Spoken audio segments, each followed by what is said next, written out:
বাংলাদেশের আকাশ প্রতিরক্ষায় বড় ধরনের একটি পরিবর্তন শুরু হয়েছে। শত্রু দেশের বিমান এবং মিসাইল হামলা রুখে দিতে আকাশ প্রতিরক্ষা ব্যবস্থার বিকল্প নেই, যে কারণে শক্তিশালী আকাশ প্রতিরক্ষা ব্যবস্থা গঠনের পথে অগ্রসর হচ্ছে বাংলাদেশ নৌসেনা এবং বিমান বাহিনী। সাম্প্রতিক সময় স্বাধীন এয়ার ডিফেন্স রেজিমেন্ট গঠন করেছে বাংলাদেশ সেনাবাহিনী।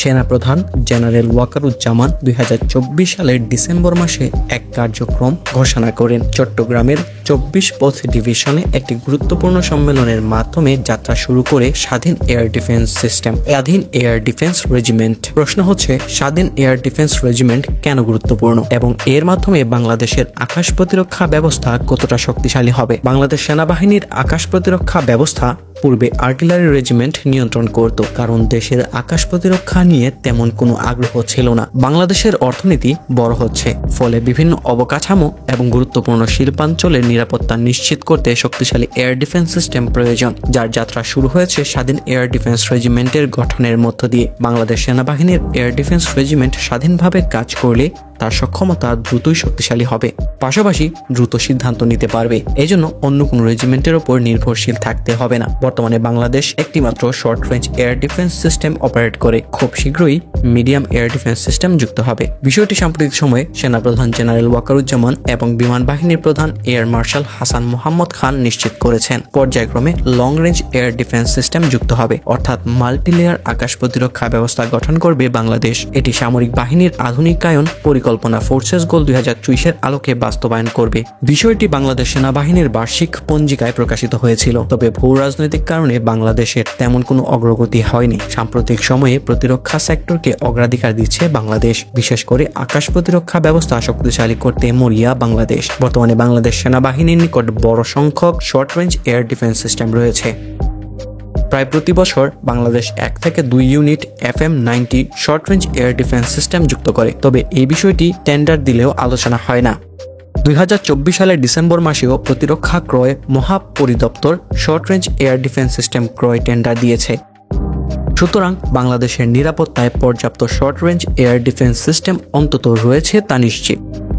এক্ষেত্রে বাংলাদেশ একমাত্র চীনের FM-90 আকাশ প্রতিরক্ষা ব্যবস্থা অপারেট করে, যার রেঞ্জ 15 কিলোমিটার। এখন সময় হয়েছে medium range air defence system ক্রয় করার। যদিও অন্তত 10 বছর পূর্বে মিডিয়াম এয়ার ডিফেন্স সিস্টেম ক্রয় করা উচিত ছিল, কারণ পৃথিবীর এমন কোনো দেশ নেই যার অর্থনীতি $300 বিলিয়ন অতিক্রম করেছে, অথচ medium range air defence system ক্রয় করেনি। কেননা অর্থনীতি বড় হলেই বিভাগীয় শহরের নিরাপত্তা অনেক বেশি গুরুত্বপূর্ণ হয়, ফলে মিডিয়াম এয়ার ডিফেন্স সিস্টেম ছাড়া পুরো বিভাগকে নিরাপত্তা দেওয়া সম্ভব নয়। Short range air defence system একটি নির্দিষ্ট অঞ্চলের নিরাপত্তা নিশ্চিত করতে সক্ষম, যে কারণে সাম্প্রতিক সময়ে শিল্প অঞ্চলের পাশে সেনানিবাস গঠন করেছে বাংলাদেশ।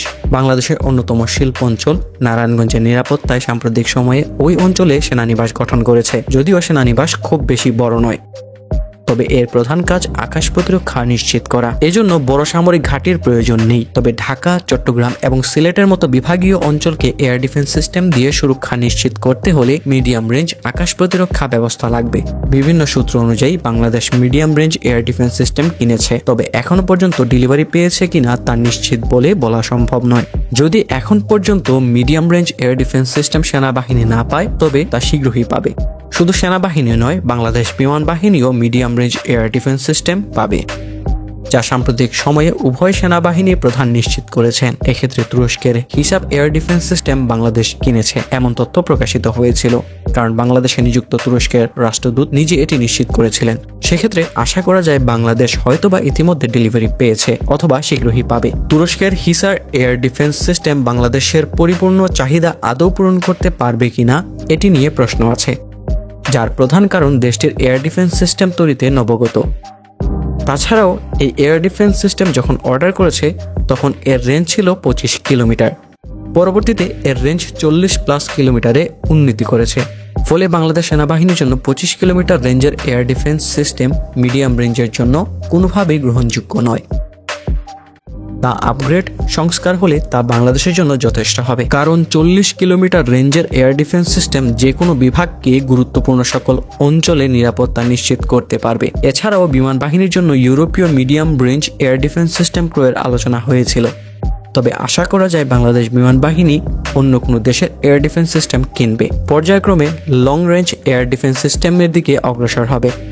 বাংলাদেশ সেনাবাহিনী স্বাধীন এয়ার ডিফেন্স রেজিমেন্ট গঠন করেছে, ফলে দীর্ঘমেয়াদী একটি লক্ষ্যে আকাশ প্রতিরক্ষা ব্যবস্থা নিয়ে রয়েছে তা নিশ্চিত। হয়তোবা অদূর ভবিষ্যতে long range air defence system যুক্ত করবে বাংলাদেশ।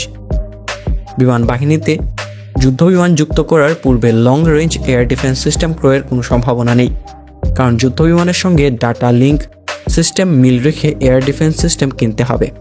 অন্যথায় এটি বহুমুখী ঝামেলা তৈরি করবে, কারণ পরবর্তীতে এয়ার ডিফেন্স সিস্টেম বা ডাটা লিঙ্ক সিস্টেমের সমন্বয় করতে আগ্রহী না হলে সমস্যায় পড়তে পারে বিমান বাহিনী।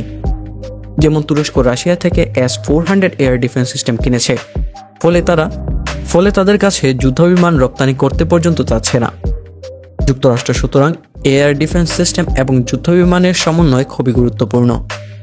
আজকের এই ভিডিওটি ভালো লাগলে কমেন্টে জানাতে পারেন, আর চ্যানেলে নতুন হলে অবশ্যই চ্যানেলটি সাবস্ক্রাইব করুন।